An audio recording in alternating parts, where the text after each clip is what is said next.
Je me suis entretenu un peu plus tôt avec le maire de la communauté de Potton sur ce triste événement, le maire Jacques Marcoux. Maire, bonjour. Que pouvez-vous nous dire sur les faits? Comment ça s'est passé?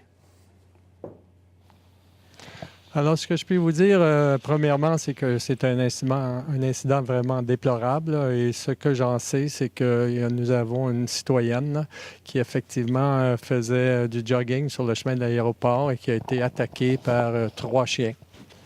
Bon, cette personne-là, elle a été blessée. De sorte que... Oui, la personne a été gravement blessée, selon l'information que j'ai, tellement gravement que les premiers répondants qui se sont rendus sur place ont été traumatisés dans une certaine mesure. Et puis, il va falloir faire en sorte, ici à la municipalité, que nous leur offrions une aide psychologique pour leur permettre d'oublier le tout. Parce que ce sont vos pompiers volontaires, donc les premiers répondants, qui sont intervenus sur place au moment où l'incident s'est produit. Oui, nous avons effectivement 4 premiers répondants qui se sont rendus sur place. Alors, les 4 premiers répondants en question, dans le passé, ont eu l'occasion de voir des situations difficiles, mais celle-ci est qualifiée de particulièrement difficile. Bon.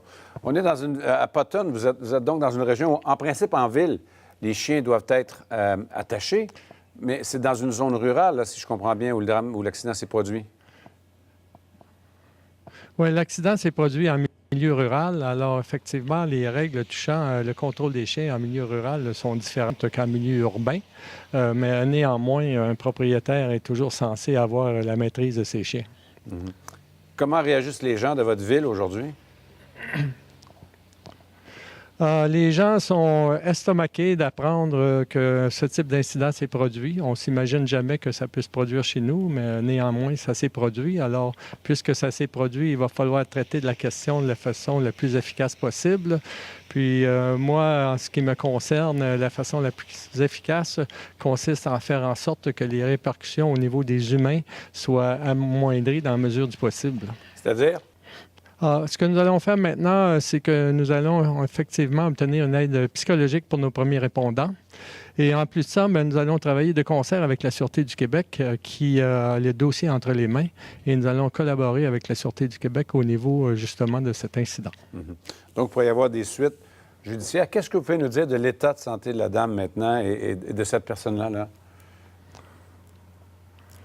Moi, je dois vous dire que selon les affirmations que j'ai eues d'un des premiers répondants, les premiers répondants étaient d'avis au départ que sa vie était en danger. Par ailleurs, j'ai lu justement un peu plus tôt sur Internet que la Sûreté du Québec avait déclaré que son état est maintenant stable.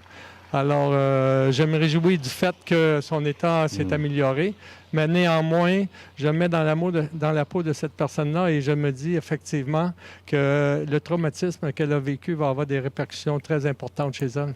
Ça, c'était une femme, donc, qui marchait sur un rang. À quoi? C'est une joggeuse, si je comprends bien, hein? Oui, je connais la dame. C'est une dame qui est très sportive. Alors, j'imagine qu'elle n'était pas à marcher. Elle devait sûrement faire du jogging. Et puis, c'est lors du passage à la hauteur d'une ferme située sur le chemin de l'aéroport qu'elle a été attaquée par les chiens.